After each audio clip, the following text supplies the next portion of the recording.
बच्चों English literature portion continue है और इंग्लिश लिटरेचर की अपनी पोएम कंटिन्यू हो रही थी, the world is too much with us, which is written by William Wordsworth sir. William Wordsworth sir की बात करें और नेचर की ना बात करें, पहाड़ियों की ना बात करें, पर्वतों की ना बात करें, झीलों समुद्र की ना बात करें और हरियाली की ना बात करें, तो हम क्या कहते हैं कि कहीं कुछ अधूरापन सा है। जी हाँ, विलियम वर्ड्सवर्थ सर जो 1770 बॉर्न हैं, हमने क्या देखा कि इनका जो लिरिकल बैलेड्स आया था, इनके फ्रेंड अस्टी कॉलरेज और इनका खुद का था, और लिरिकल बैलेड्स के बाद में विलियम वर्ड्सवर्थ सर की एक अलग पहचान बनी। क्या पहचान बनी? रोमांटिक एज की शुरुआत करने वाले कवि कौन हैं? विलियम वर्ड्सवर्थ सर हैं। तो हम इनका इंग्लिश लिटरेचर में योगदान बिल्कुल भी नहीं भूल पाएंगे बच्चों। हमने एक और बात पढ़ी थी, क्या? Yes, recall it. हमने बात पढ़ी थी कि इनको डॉक्टरेट की उपाधि मिली थी 1838 में एंड सेम इन 1839 अलग अलग 2 यूनिवर्सिटियों से इनको डॉक्टरेट की उपाधि मिली। इनके कई सारे पोएम्स हैं और हम यह कह सकते हैं कि पोएम्स के साथ में इनका ये जो वर्क है रोमांटिक एज को बढ़ावा देने का, तो यहाँ पे हम कह सकते हैं कि इंग्लिश लिटरेचर में आमूल चूल नहीं, बहुत कुछ परिवर्तन विलियम वर्ड्सवर्थ सर के द्वारा किया गया।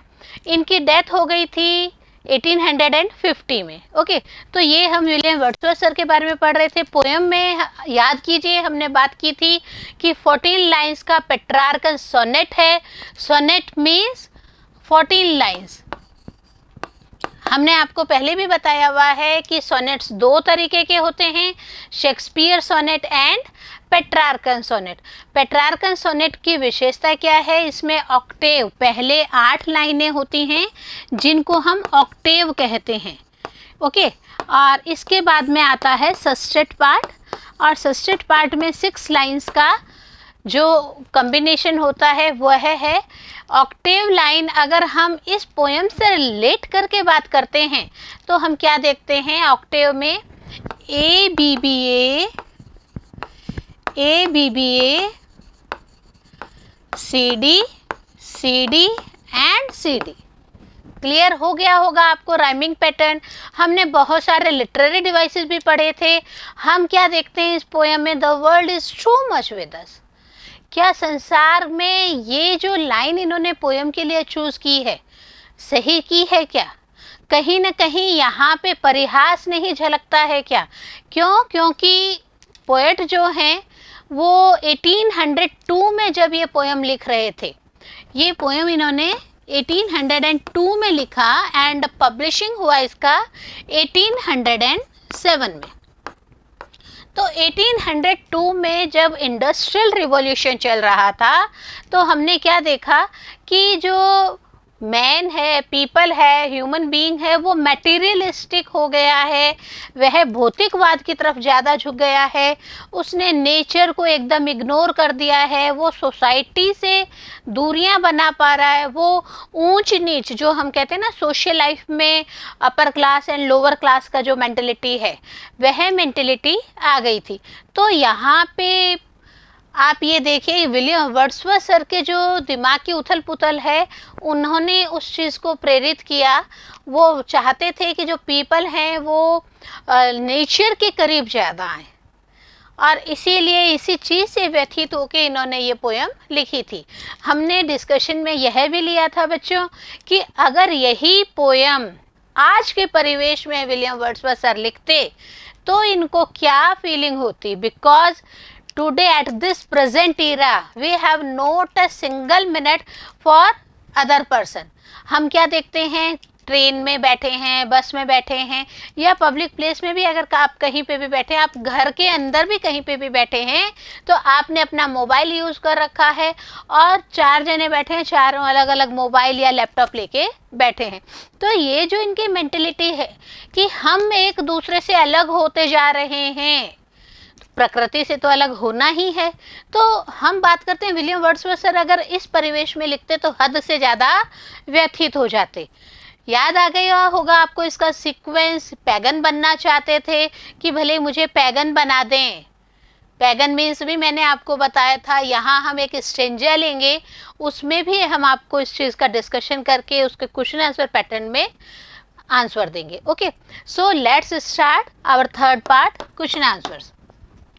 क्वेश्चन आंसर की बात करते हैं तो मैंने इसमें दो तरह के क्वेश्चन आंसर्स इंक्लूड किए हैं बच्चों। एक तो सिंपल जो क्वेश्चन एंड आंसर पैटर्न है, दूसरा स्टेंजा वाइज क्वेश्चन आंसर्स हैं जो कि एग्जाम पॉइंट ऑफ व्यू से बहुत ही इम्पॉर्टेंट होते हैं। Let's take our first question. Write down the summary of the poem the world is too much with us. The world is too much with us की जो summary है उसको हमें लिखना है, उसे हमें बताना है। तो देखिए, we are so much preoccupied with our worldly affairs including making money and spending it.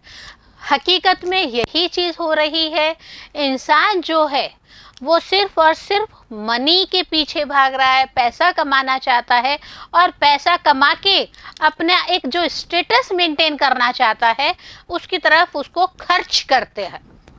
That it weakens our ability to perceive what really matters। और यहीं पे पोएट जो हैं वो ये कहते हैं कि जो ह्यूमन बीइंग है उनकी खुद की इनर पर्सनैलिटी है वो गिरती जा रही है। We have given our souls away in order to reap a material blessings a solid bone. और यहाँ पे सबसे बड़ी बात क्या है कि हम जो हैं अपनी सोल को भी छोड़ते जा रहे हैं, अपनी आत्मा से भी बात करना छोड़ दिया है। आप अगर अपनी दादी नानियों की कहानियों की याद है तो वो क्या कहते थे, बेटा याद करिए आज आपने पूरे दिन में क्या किया, क्या अच्छा किया, क्या बुरा किया। क्यों? क्योंकि वो संग में ये भी कहती थी कि अगर आप कुछ बुरा करने लगोगे तो आपकी जो ये अच्छी सोल है ना वो आपको मना करेगी, नहीं आप गलत काम कर रहे हैं, आपको ये काम नहीं करना चाहिए। अंडरस्टैंड? तो यही पोएट यहाँ पे एक्सप्रेस करना चाहते हैं कि हम अपने सोल को भी छोड़ चुके हैं इस मटेरियलिस्टिक लाइफ के चक्कर में। In our quest for material gain, we do not notice the beauty of the sea or the fury of the winds। और इसी मटेरियलिस्टिक लाइफ को जीने के चक्कर में जो पीपल हैं, ह्यूमन बीइंग हैं, उन्होंने नेचर से बहुत ज़्यादा दूरी बना ली है। समुद्र के किनारे तो उन्होंने जाना ही छोड़ दिया है। और जो हवा की साई साई भरी आवाज़ होती है, हू करके अलग अलग साउंड्स प्रोड्यूस करता है अलग अलग टाइम में विंड्स, तो वो सब इंसान भूल गया। क्यों? क्योंकि उसने अपने आप को कमरों में, एसी में और सुख सुविधाओं में डुबो दिया है। Nothing in nature moves us, the poet wishes to be a pagan, brought up in an outdated religion। और यहाँ पे पोएट सबसे बड़ी बात क्या कहते हैं कि मैं तो पैगन बनना चाहता हूँ। पैगन मैंने आपको मीनिंग बताया था बच्चों स्ट्रेंजर एक्सप्लेनेशन में। पैगन किसे कहते हैं? ऐसा गॉड जो, ऐसा इंसान जो अलग अलग गॉड्स में बिलीव करता है। हमने आपको एग्जाम्पल बताया था हिंदू क्या करते हैं, वो हर फेस्टिवल को एंजॉय करते हैं। और proud to be an Indian, हमारे इंडिया में जिस भी रिलीजन के लोग रहते हों, लेकिन इंडियन फेस्टिवल्स जो है ना वो सबको बांध के रखते हैं। तो पोएट भी यही कहते हैं कि मैं तो पैगन बनना चाहता हूँ, नहीं बनना चाहता आउटडेटेड रिलीजन के रूप में।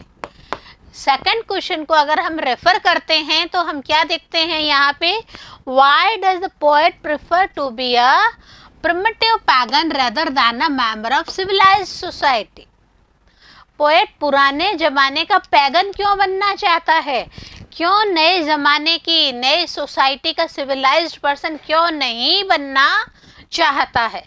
होप अब आप मेरे संग संग इस क्वेश्चन को करेंगे क्योंकि आप बहुत इजीली इसे समझ गए हैं।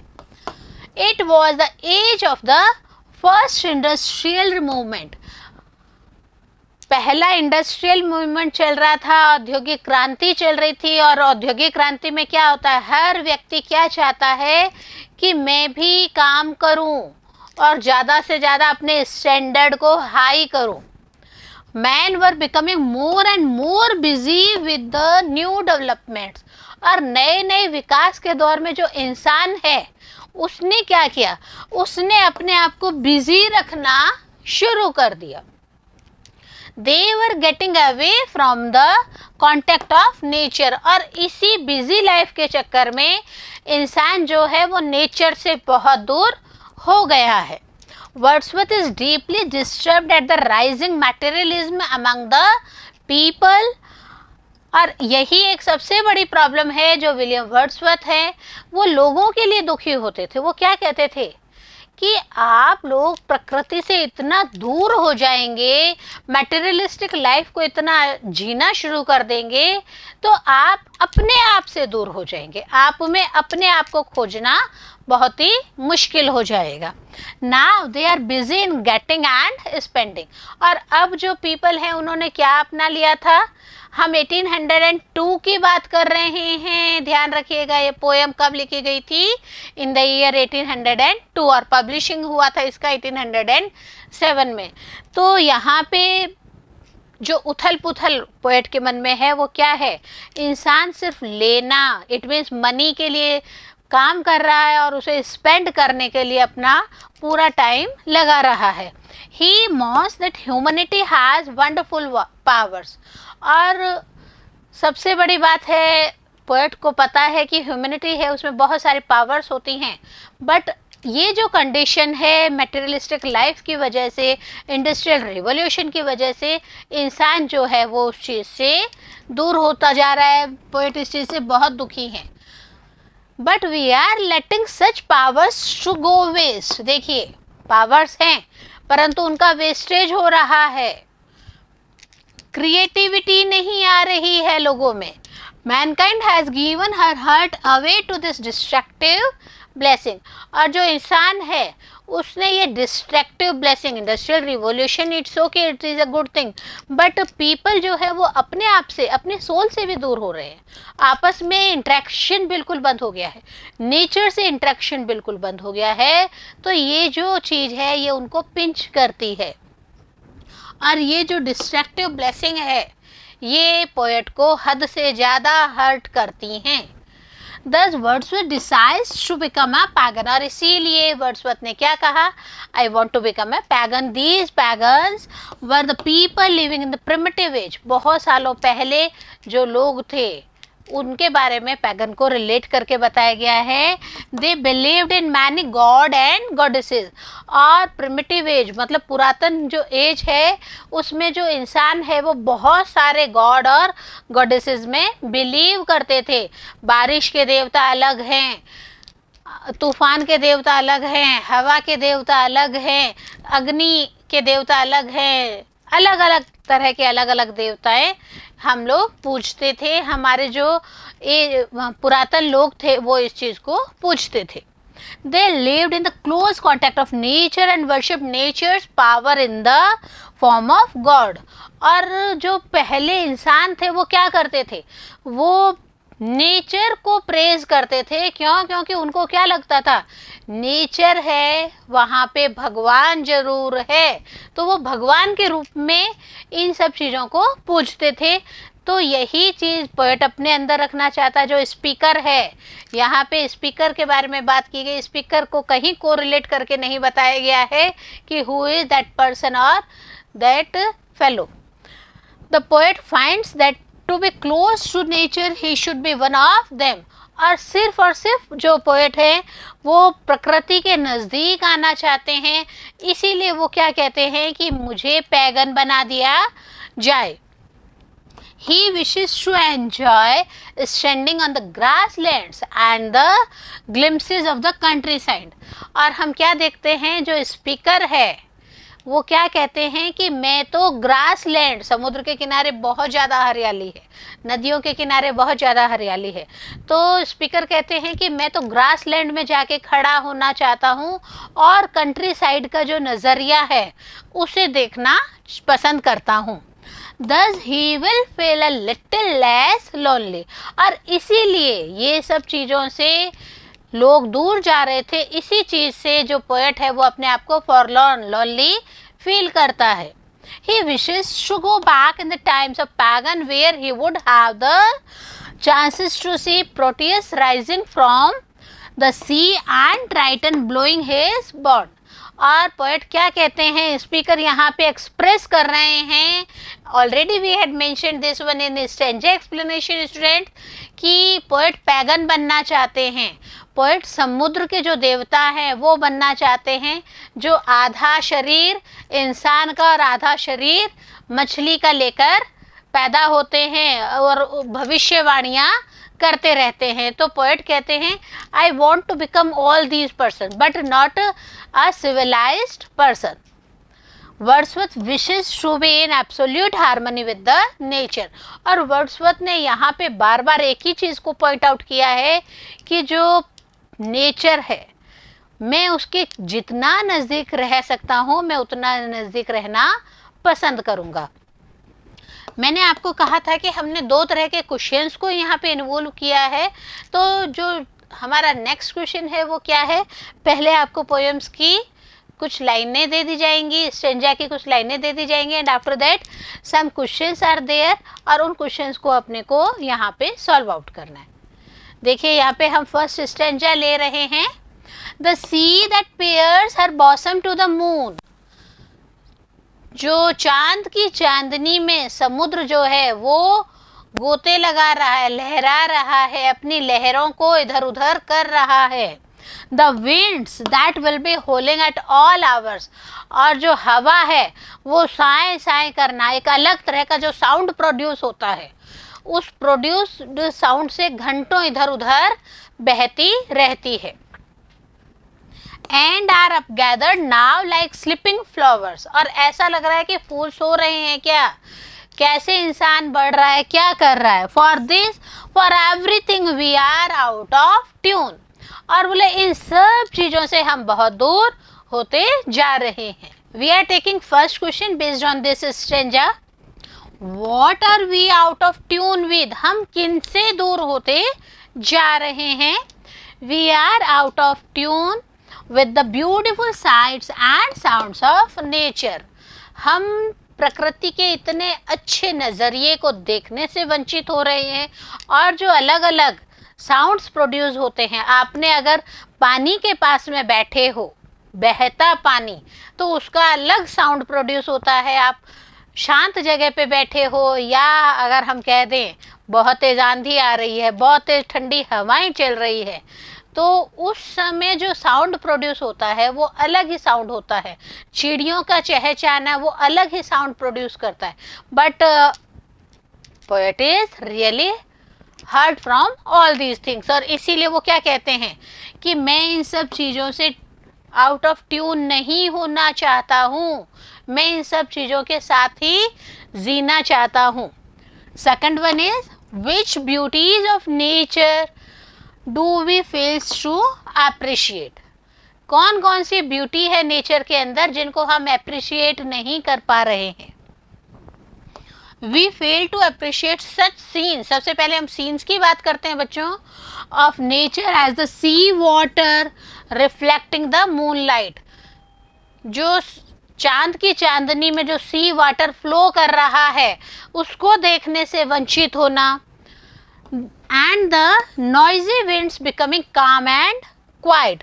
और हम क्या देखते हैं, जो winds हैं बहुत तेज हु करके साई साई करके जो साउंड प्रोड्यूस कर रही है, उसको देखने से भी हम वंचित रह रहे हैं. अगर हम पोएम में इससे रिलेट करके देखते हैं तो ये बहुत ही अच्छी हम लोगों को सीख दी गई है कि हमें नेचर के नज़दीक रहना चाहिए. Next question is to whom does the poet compare the howling winds falling silent. यहाँ पे मैंने आपको स्टेंजा एक्सप्लेनेशन में एक चीज़ एक्सप्लेन की थी बच्चों कि जो पोएट है वो यहाँ पे सिमिली, मेटाफर, पर्सोनिफिकेशंस का यूज़ ले रहा है. अलग अलग लिटरेरी डिवाइसेस का यूज़ हो रहा है. कई जगह एंटोनिम्स को भी यूज़ करके पोएट ने अपनी बात को बहुत ही अच्छे प्रभावी ढंग से रखा है. तो यहाँ पे क्वेश्चन में भी यही है कि जो पोएट है वो होलिंग विंड्स, इट मीन्स आवाज़ करती हुई हवाओं को किससे कंपेयर कर रहे हैं.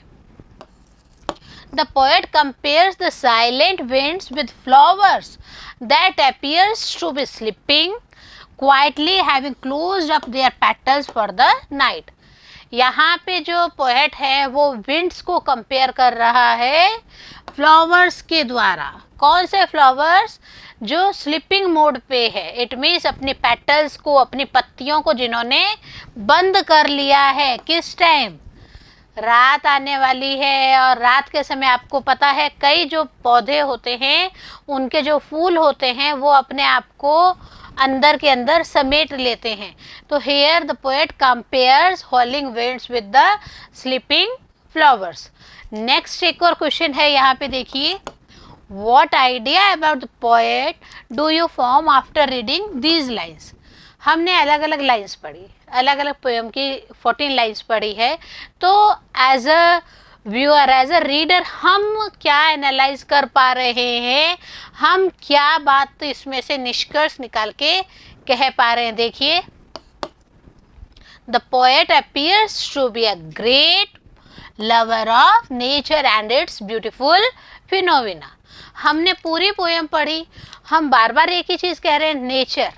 तो हम यही देख रहे हैं, हमारे दिमाग में, रीडर के दिमाग में यही आइडिया आ रहा है कि जो पोएट है वो बहुत ही प्रेज कर रहे हैं नेचर को बहुत ज़्यादा चाह रहे हैं, और इसका जो ब्यूटीफुल फिनोमिना है, चारों तरफ हरियाली का जो ब्यूटीफुल फिनोमिना है, उसको ये बहुत ज़्यादा पसंद कर रहे हैं। बच्चों, बारिश का मौसम हो और बारिश के मौसम में आप पेड़ों की पत्तियों का कलर देखिएगा कि जो नेचुरल बारिश आती है, उस एक तो हम पानी देते ही हैं रोज़ पेड़ों को, और जो नेचुरल बारिश आती है उस समय जो पेड़ की पत्तियां हैं वो अपने ग्रीन कलर को भी मॉडिफाई कर लेती है, उस ग्रीनरी में भी चेंज आ जाता है, जो हम सब की आंखों को बहुत ही सुखद लगता है। एक और स्टेंजा यहाँ पे कवर करेंगे हम। इस स्टेंजा को कवर करते हैं तो इस पे देखिए, सबसे बड़ी बात है कि स्टेंजा बेस्ड क्वेश्चंस आते हैं, और स्टेंजा बेस्ड क्वेश्चंस के ऊपर हम लेते हैं। तो अगर आपने एग्जामिन किया है, रीड आउट किया है, तो आप देख रहे हैं कि हम चेकल आउट कर रहे हैं पोएम के ही पार्ट से। It moves us not, great God, I would rather be a pagan suckled in a creed outworn. So might I, standing on this pleasantly, have glimpses that would make me less forlorn. Have sight of Proteus rising from the sea, or hear old Triton blow his red horn. तो हमने ये poem का stanza explanation पहले कर चुके हैं। इसका जो फर्स्ट क्वेश्चन है वो देखिए, What is that moves us not? क्या है जो moves us not कर रहा है, हमें मूविंग मोड में नहीं आने दिया जा रहा है? देखिए, we are so grossly lost in material pursuits that the beautiful sights and sounds of the nature do not attract or impress us anymore. हम मटेरियलिस्टिक लाइफ में इतना ज़्यादा उलझ गए हैं कि हमें जो नेचर की ब्यूटी है वो दिखाई ही नहीं दे रही है। जो नेचर की ब्यूटी है उसको हम देख के भी अनदेखा कर रहे हैं। क्यों? क्योंकि आपको ऑफिस के लिए निकलना है, क्यों? क्योंकि आपको अपना जो दूसरा वर्क है वो करना है, तो आप अपने टाइम लिमिट के हिसाब से भाग रहे हैं। क्यों? क्योंकि मॉर्निंग आवर्स तो आपने मोबाइल पे लगा दिया है, और अब आपको बहुत ज़्यादा हरी अप पोजीशन में आप हैं। तो यहाँ पे मैं फिर रिक्वेस्ट करती हूँ, विलियम वर्ड्सवर्थ 1802 की बात करते हैं और हम 2021 की बात करते हैं। हम क्या कहते हैं कि हमें उस पोजीशन को देखते हुए एहसास होना चाहिए कि प्रकृति के नज़दीक क्या अब हमें ज़्यादा नहीं रहने की ज़रूरत है? क्या अभी भी हमें बहुत ज़्यादा ज़रूरत है कि हम नेचर के बहुत ज़्यादा करीब रहें और अपने आप को एनालाइज करने की कोशिश करें। Next one is, what does the poet long for? जो पोएट है वो क्या कर रहे हैं, क्या सोच रहे हैं? The poet longs to go back to the time when now outdated paganism was prevalent. Poet वापस उस समय जहाँ पर कि लोग बहुत सारे देवी देवताओं को पूजते थे वैसे ही बनना चाहता है। क्यों बनना चाहता है? क्योंकि बहुत सारे देवी देवता प्रकृति की अलग अलग चीज़ों को रिप्रेजेंट करते थे। तो यहाँ पे ये जो रिप्रेजेंटेशन है, it means nearest to the god and nearest to the nature वाला जो कंसेप्ट है, उसको लेके बहुत ही अच्छे से विलियम वर्ड्सवर्थ सर ने अपनी बात को रखा है। मैंने आपको फर्स्ट पार्ट और सेकंड पार्ट स्ट्रेंजर एक्सप्लेनेशन को क्लियर करते वक्त भी ये चीज़ बताई थी कि जो ग्रीक माइथोलॉजी है उसको भी विलियम वर्ड्सवर्थ सर ने अपनी पोएट्री में इंक्लूड किया है। लास्ट क्वेश्चन यहाँ पे देखिए, what would be the poet have gained if he had been a pagan. अगर पोएट पैगन होते तो उनको क्या मिल जाता, क्या खुशियाँ मिल जाती उनको। खुशियों के लिए ही तो हम सब दौड़ रहे हैं ना, तो पोएट को एज अ पैगन क्या खुशियाँ मिलती। Hope you realise everything. बहुत अच्छे से अब आप इस चीज़ को समझ पा रहे हैं और मेरे साथ रीड आउट कर रहे हैं।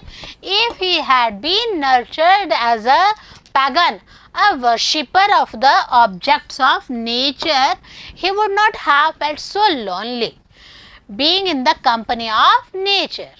दो बातें कही गई है। क्या बात कही गई है?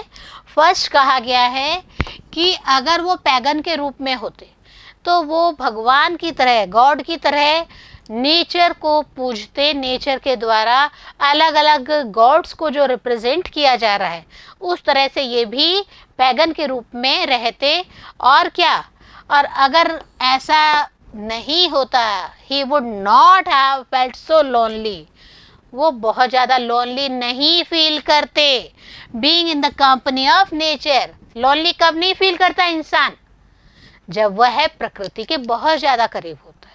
आप देखिए कई बार आप स्टोरीज पढ़ते हैं बच्चों, आपको लगता है ये स्टोरी तो मेरी है, ये स्टोरी तो मेरे फ्रेंड की है। तो ये सब कब कैसे होगा? जब हम किसी के इमोशंस को समझेंगे। और हम किसी के इमोशंस को कब समझेंगे?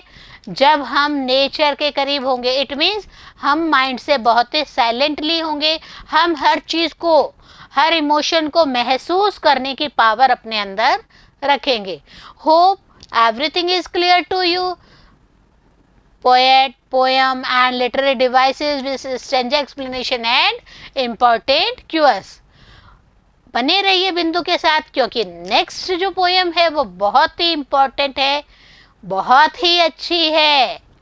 ओके, पढ़ते रहें और आगे बढ़ते रहें।